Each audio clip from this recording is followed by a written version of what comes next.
Good morning बच्चों।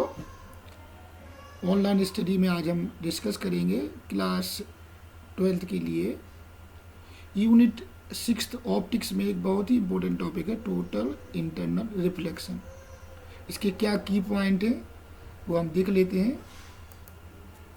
ठीक है, देख लेते हैं इसके कौन कौन से की पॉइंट हैं।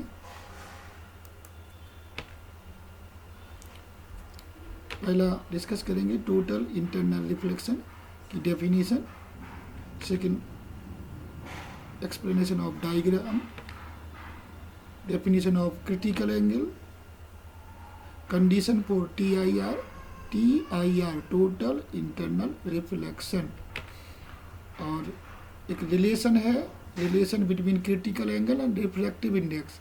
रिफ्लेक्टिव इंडेक्स और क्रिटिकल एंगल में क्या रिलेशन है उसके लिए एक डेरिवेशन, और लास्ट में उसकी एप्लीकेशंस के बारे में डिस्कस करेंगे। ठीक है, TIR की क्या एप्लीकेशंस हैं हमारी सामान्य लाइफ में, जनरल लाइफ में, उसको हम स्टडी करेंगे।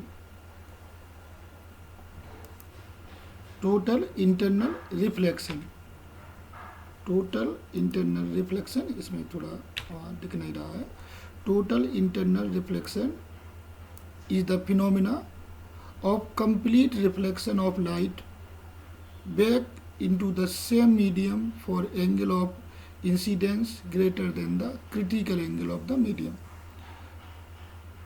टोटल इंटरनल रिफ्लेक्शन में लाइट अपने सेम मीडियम में रिफ्लेक्ट होके आ जाती है जब कोई light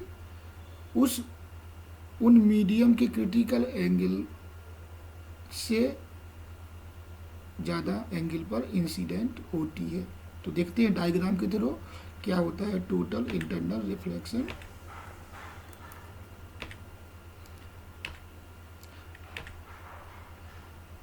there are two medium, denser of refractive index mu g and rare medium of refractive index mu a। first one is glass and second is air। an object is placed in a denser medium, a ray transmit perpendicular at the surface, transmitted without deviation। another ray, यहाँ पर क्या हो रहा है बताइए, यहाँ पर क्या हो रहा है रिफ्रैक्शन। रिफ्रैक्शन में क्या होता है, रिफ्रैक्शन में क्या होता है when a ray travel from one medium to another medium it deviate from its state path। when denser to rare, when it is denser to rare it bend away the normal। देखिए दूर हो गई है, दूसरी angle देखते हैं यहाँ पर थोड़ा ज़्यादा बेंड हुई है। थर्ड में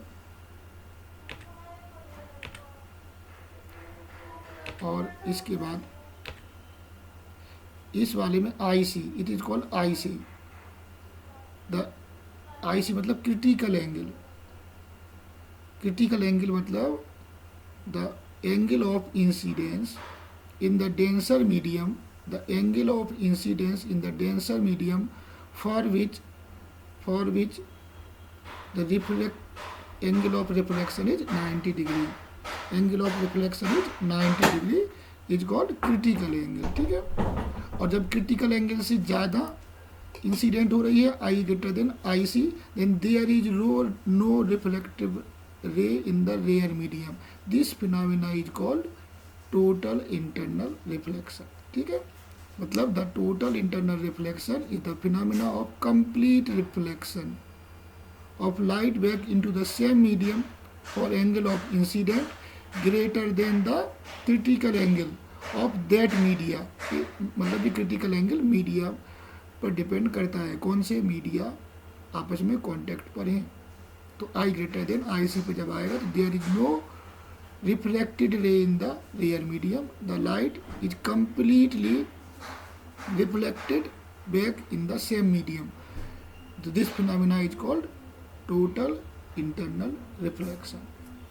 अब आपको कंडीशन इसकी समझ में आ गई होंगी। कंडीशन फॉर TIR क्लियर है कि फर्स्ट क्या है, ray must travel from denser to rare medium, incident ray must be in optically denser medium, और सेकेंड वन हो जाएगा the angle of incidence in the denser medium must be greater than the critical angle of the pair of the media in contact।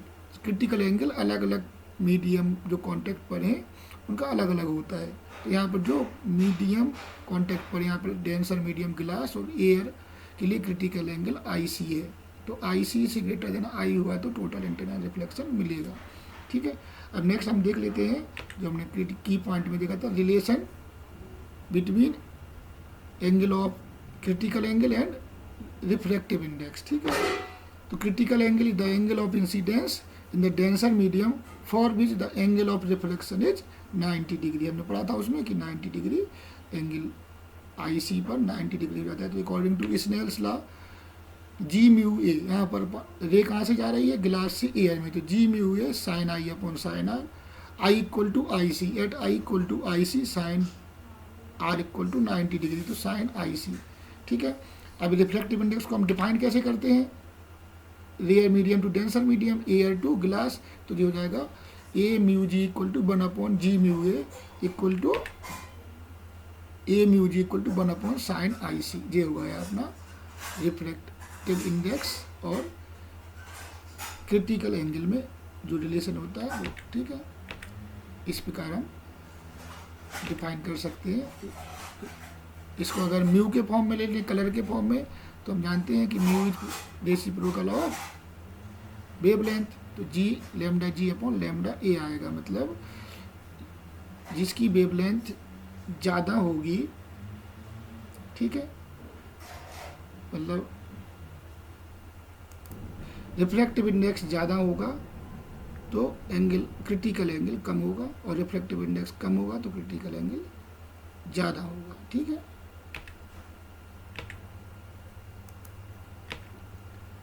इसको और ये higher study में हमें पढ़ना है, कॉची-डिस्पर्सिव फार्मूला है इसको। ठीक है, 12th में नहीं पढ़ना है। अब देखते आएंगे applications of TIR, my mirage formation, looming, totally reflected prism and optical fibre and sparkling of diamonds. ठीक है, डायमंड जो टोटल इंटरनल रिफ्लेक्शन के कारण ही वो उसमें स्पार्कलिंग होती है। ऑप्टिकल फाइबर में जो वेव ट्रांसमिट होती हैं इन्फिनिटी डिस्टेंस तक विदाउट लॉस ऑफ एनर्जी, और टोटल इंटरनल रिफ्लेक्शन से ही होती है। टोटली रिफ्लेक्टिव लाइट आती है उसको हम 90 डिग्री पर, 180 डिग्री पर और -180 डिग्री पर रिफ्लेक्टेड कर देते हैं। जो रेगिस्तान में है, डिजर्ट एरिया में जो मिराज फॉर्मेशन होता है वो भी टोटल इंटरनल रिफ्लेक्शन का एक एग्जाम्पल है। Thank you.